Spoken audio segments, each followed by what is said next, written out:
Yeah, it is. I don't want to put a pause on that, but I think there is part of that in a solution in the technical side of Minecraft.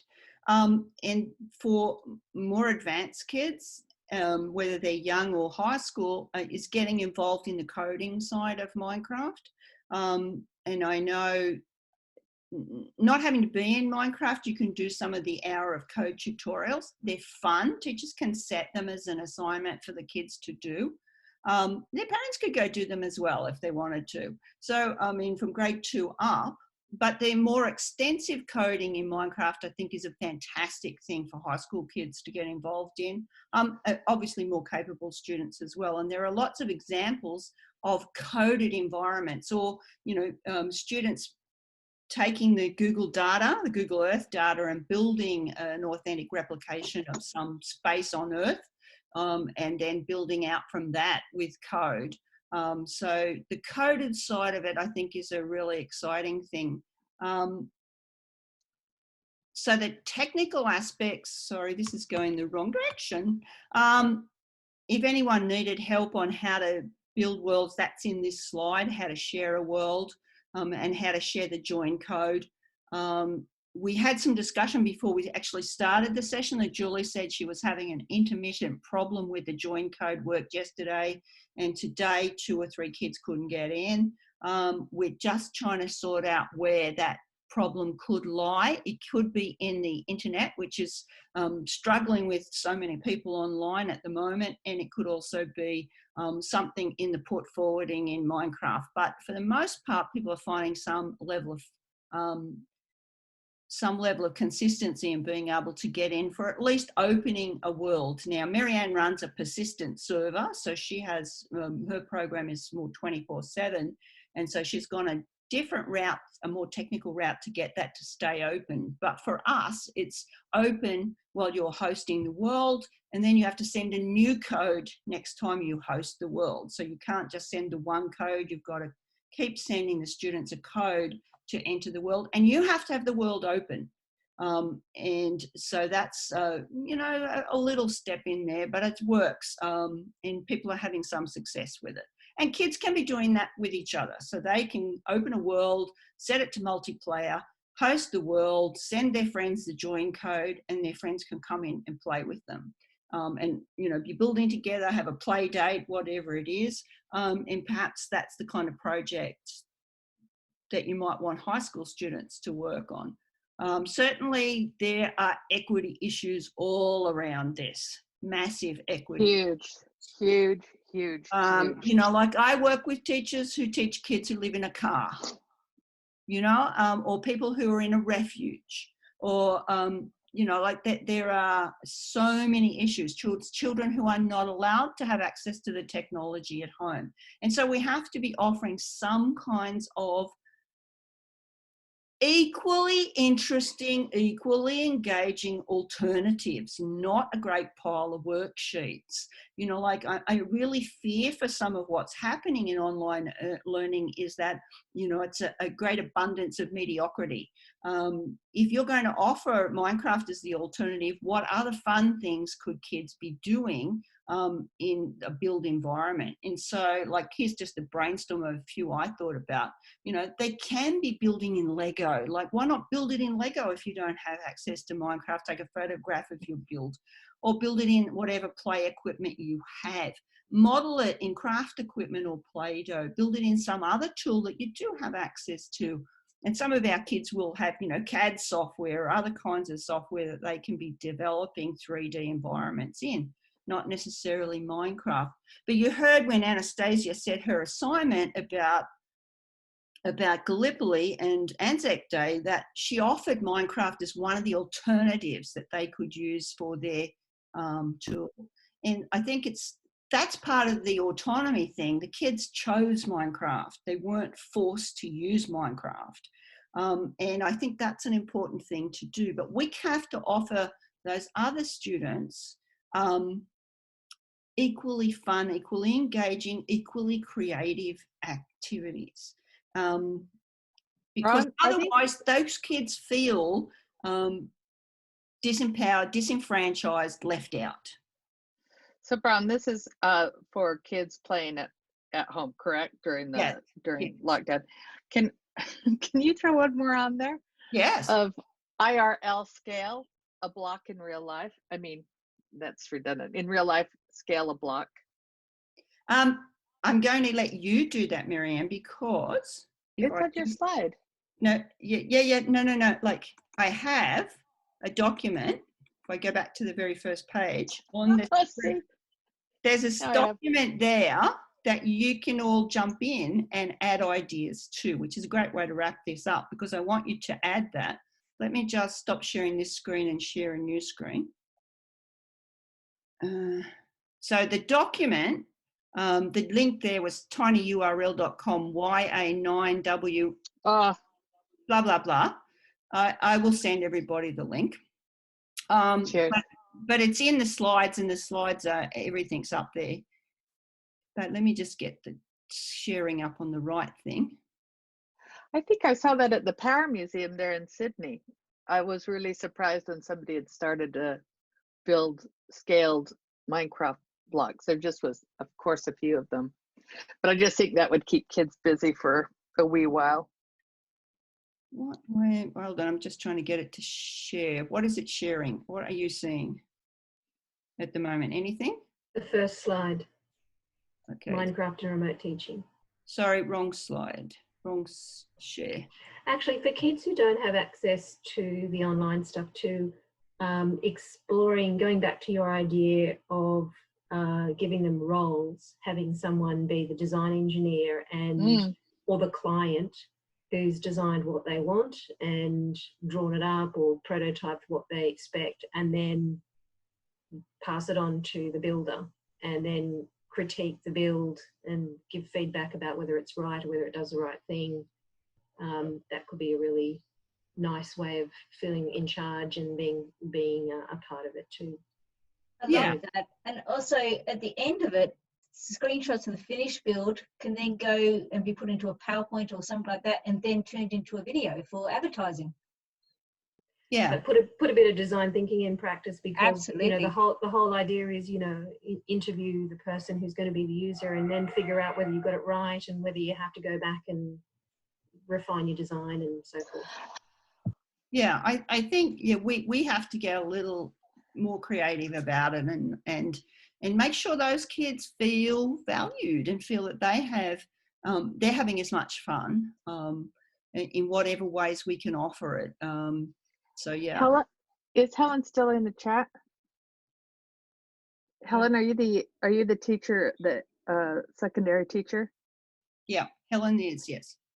Here's a crazy kind of idea, but it might, because I know even with high school students, they might feel they're too cool for Minecraft, even though they do like to play it.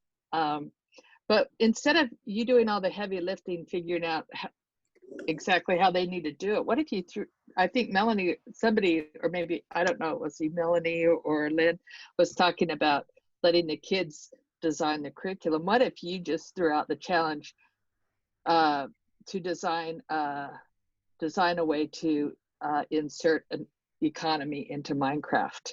Because let them figure out how to do that. I don't know what they'd come up with, but I bet it would be pretty amazing. Because I'm trying to think, like, how would you put an economy into Minecraft? Me too. I was thinking of a similar idea. My 13-year-old has just done a geography unit on the livability of a city, and she was trying to understand what it meant to have a stable economy and what aspects made a city livable, and you know, that would be a great thing to explore in Minecraft. So Helen, just taking that from my 30-minute challenge, what if you gave the kids one of the 30-minute challenges to build something and then said to them, okay, this term we're working on this, design a way we could use Minecraft to explore it? And yeah, I think that is a good idea, but I think I'm going to have to wait. And in New South Wales, I think we will be back at school probably week 3 week 4, everyone will be back at least one day a week. So I think I need to get these kids back on track and have that sort of conversation about, well, okay, what we've been doing hasn't worked. How about this? Or is this an option for some students rather than other students? Because if they haven't done any, if they're in year 11, haven't done any Minecraft up to now, how big is their learning curve to get in and learn about Minecraft to start with? And yeah, and it's about these kids having that encouraging and fostering that higher order thinking process, because we had students who were that they didn't even understand or believe that that the coronavirus COVID-19 had anything to do with business, and why was I making so many references to the virus? And this is when we were on face-to-face teaching, that there was no relevance whatsoever to business. It's a really big jump in their mindset of where we've got to go with these kids. Yeah. It's higher order thinking for business studies is a really massive requirement. That it's not, it's a movable market. They've got to be able to cite case studies and to do all of that, and it's got to be current. It's got to be up to date. So it's not that easy. To that end, Helen, there's 2 things there. I can put 20 kids in a room and have 10 of them experiencing Minecraft and 10 of them not, and after half an hour you won't be able to tell the difference. They will help each other, they'll teach each other, they'll mentor each other, it will get going. So if you've got, and you're likely to have a lot of kids who have experience, there's a kind of yearning from kids who played Minecraft as younger, that they pop back into Minecraft servers that they used to be on to see what's happening. So there is something kind of special to those kids who have played. So that's number 1. And number 2, what if you could say to your students, like, how could we use Minecraft to demonstrate how the coronavirus has impacted the environment? Is there a way we could show that? Program it, design it, do something to show it, maybe in one sector or something, I don't know. But because we don't know the answer doesn't mean they won't come up with an answer. So yeah, I don't know. Throwing it out there. I'm open for all suggestions, and at this stage I'm willing to try basically anything to try and get somewhere with these kids. I mean, we're now starting on term 2. They haven't completed the term 1 work. We're not going to get remotely through the syllabus or the curriculum as it is. So is there a way I can fast track it but make it a bit more engaging for them, so it does cover more than one area? So marketing and operations all in one hit, sort of. Yeah. Well, you've convinced me we need a conversation for secondary around this. And I've just put the link to both the slides and this document, Marianne, if you want to drop in what you were just recommending. I just used the slides as a kickoff to show in the document, and then those topics we can toss ideas, examples, people to follow. If there's someone who might mentor, there's a few people I can recommend on the more technical side of this who are great role models for kids. So, this is meant to be a living document to show all the ideas, a fire hose of ideas that we could use. I noticed we haven't heard from Lauren or Danielle, who are still on the call, I think, with us. So if Lauren and Danielle want to chime in, if there's anything they are particularly wanting help with before we finish up today. And what do you think about these kinds of conversations? Do you think they're useful? Do you have topics that you think we should cover? I know I want to do one for parents, but that might take a week or so to set up. and each of our school systems is doing something quite different. Victoria is going to be all online. New South Wales is going back 1 day a week and then virtual for the 4 days a week, unless you're in perhaps year 12, which we'll be doing every day. But yeah. I had maybe this could be for the future. I know you talked about ways to get students on socially and some of the technical aspects, but one thing we've discovered is working remotely. It's been difficult, and I've got a love of IT, and I've led IT and in the past and enjoy using it, but Joel's actually quite an expert. He's our technology leader as well at the school. So with two kind of minds like that, we've struggled a little bit. His Wi-Fi is not supporting. I know you talked about port forwarding. He's tried to use a number of things like that to get all of our students on socially while working from home. But for someone like Joel, I'm really just wondering if there's a way or some other ways we could make that happen, because the kids would really love it as a social thing. And I guess all of us in this team were hoping to have Minecraft off the ground. So even just being able to host something with a bit of a low stakes thing would be sort of advantageous for everybody. So I know, maybe in the future, I don't know, maybe a technical one, because we're just having that trouble. And as I said, Joel's very good at fixing things, but he unfortunately is not here to kind of. Yeah.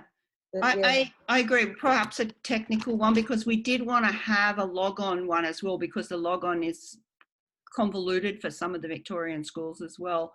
But and I think a technical conversation could be great. I do know that the maximum they recommend for a multiplayer Minecraft Education Edition world is 20. That it can host up to 20. Okay. So you may need to try and do some kind of group or break it down somehow. Is that also for a home network?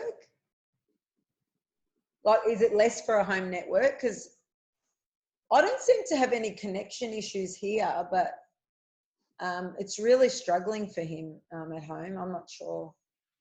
But there's so many variables in that setting between your home connection, Minecraft, and the teacher who's hosting the world, or the other person who's hosting the world.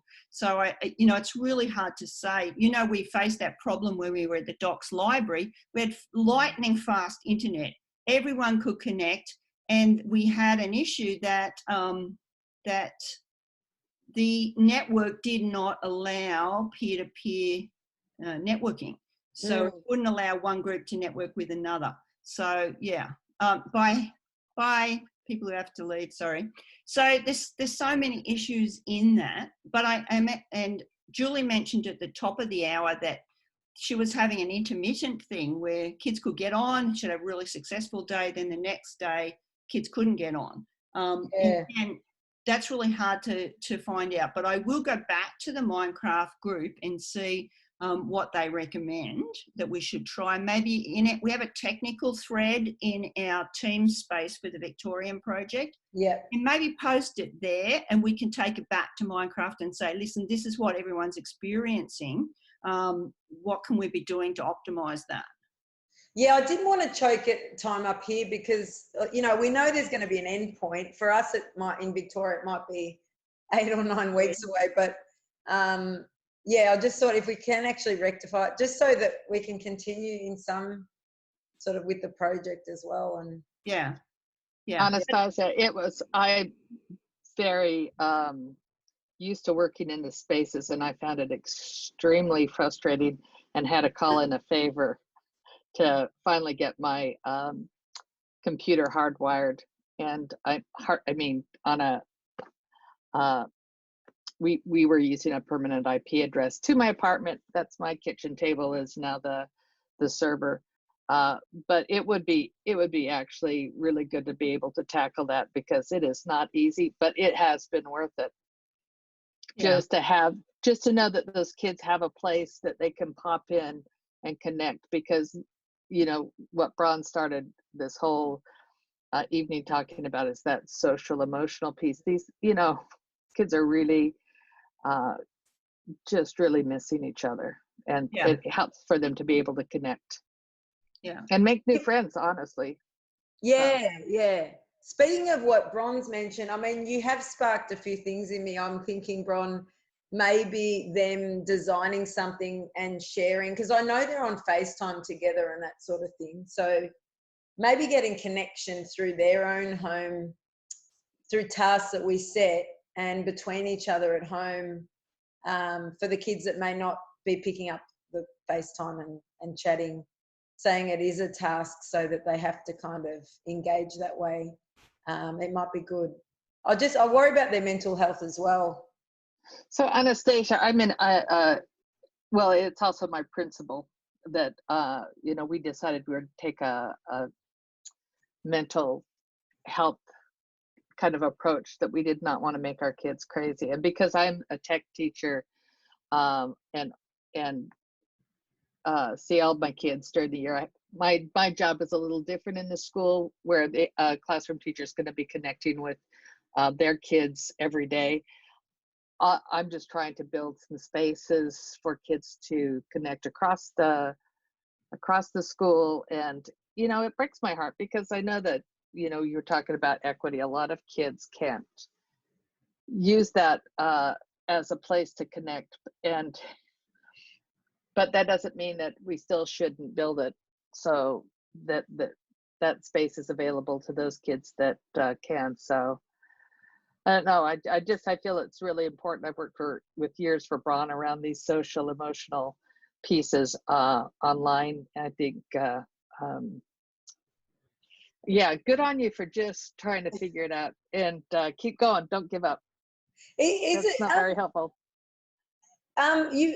You've sort of made me think, is it possible maybe in a smaller network capacity to have this, like, is it possible actually to have sort of a small network of schools, like 4 or 5 schools or 5 to 10 schools, being able to somehow have Minecraft open? I'm just thinking, is it better to go a bit bigger, and maybe there'll be some kind of way of... No, I don't think so, because No. one thing that we've always discovered with kids is the first thing they want to know who you are. And I've just watched this pattern for the 10 years that I've worked, longer than that, with kids online. That's the first thing they'll establish. And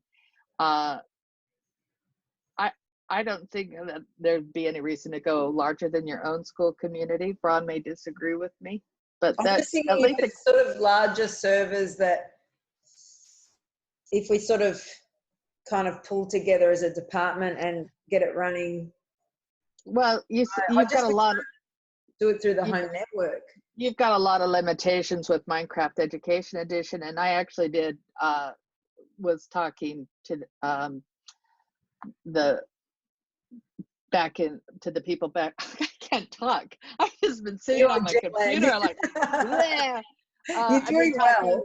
I've been talking to some of the people back in Seattle, and them trying to support me finding a way to do this. And they were talking virtual, using the virtual servers. And at the end of the day, even if we use the virtual servers, your capacity on any given server is going to be limited. And that's even true, if you were using the old vanilla version and running your own servers. You just, unless you've got megabucks and the kids have their licenses, which none of us do, and none of them, very few of them have licenses. So I totally get where your brain's going on this, to build a bigger community. If you can build something, I would just, from my own experience, would say, if you can build something really solid for your own school community, even if it was across the grades, but still, not just your class, but that model has been really successful. The schools that I've been able to do that At, What about if you had, Anastasia, what about if you just opened a world every day at 3 o'clock? Anyone in your school who wants to come in can come in and build Yeah, and we'll play. definitely to get so what Joel's done, he's been giving them like 5 or 10 minutes notice because we can't get all 80 on, which is 80 is our whole year 5 cohort, and even the few that get on, I think it is just around 20 where it just fails. We just find that the system just can't cope. So I log on from externally, I log on to Joel's, and it's just not supporting even just our small level, so Yeah. smallish level.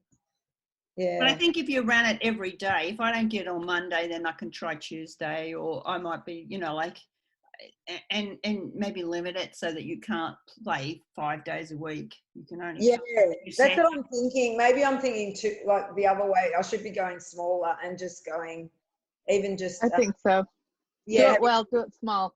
Because one of Yeah. the things, there was a great research project on Minecraft across a district that ran in the United States in California.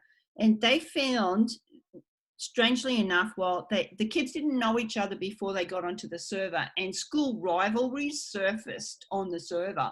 And so a lot of like unfriendly things happened with the schools because they're competitors in sport, they're competitors in a whole lot of other things in their district. Yeah. And so a lot of that competition came out really strongly on the Minecraft server because they hadn't, as Marianne said, they didn't have a community first. So I would start, as Marianne said, with your school, and maybe if you just opened an hour every day and said, you know, if you've got time, come play. Make it sociable. I will. Make it open to the first ones who get in. If you don't get in, then, you know, like try tomorrow. But, you know, it's not, make it as low stakes as you can. Yeah. Yeah. So Anastasia, I will tell you something funny that happened. We ran a 24/7 server back in, it was a decade ago, for a number of reasons, but it just snowballed really fast. It went like from grades 3 to 8, which was remarkable. But what we found that was hysterical was that on the server they'd be all like really associated to their grade, and oh yeah, you know, I'm not talking to this 8th grader, and you know. But what we found, because we had all the chat, is that when everybody else was off and there would just be 2 kids, they would like totally just play. And like all of those rivalries, like, do you want to come over and see my base? Let the shields down. It was really funny. And then when they came in school, there was also kind of this other dynamic that happened that it just, you know, so they had that barrier up, but it all brought them together in a very real way that was fascinating. So that was, kids, yeah, that across schools, Brian, I didn't know that. I had not heard that. I am not surprised. Linda Poland ran a research project, and I think in the end they had to end it because it got really, you know, it was a 24/7 project, so the server West Side Story. Yeah, it was school games. You're a jet, you're a jet all the way. Well, that's probably a great note to end on. But Anastasia, can I ask you? Thank you for putting your Anzac into the team space. But if you could pop in a technical, just kick off the technical discussion, because the more people we've got saying this is a problem, the more Minecraft will listen to us. You know. Yeah. So if I'm saying, you know, like a bunch of teachers are experiencing this same problem, then we can have them devote a bit more resource to it. Oh, okay. Yeah, definitely. I'm on with Joel tomorrow morning, and I'll bring it up in our meeting. Fabulous. Awesome. Well, good luck to you. Good luck to you, Helen. Right, and we'll host a technical conversation, a conversation for parents, and a conversation for secondary. So cool. Yep. Thanks, guys. Thanks everyone for being here, and everyone who had to leave a little earlier. Bye. Hey, Brown, before you leave, I just need to connect a teacher to you. Do you want to do that on private chat? Who wants to get into this? Okay, yeah. All right, cool. Nice to meet you. Just hang around, Marianne, at the end. Okay. I'll stop recording.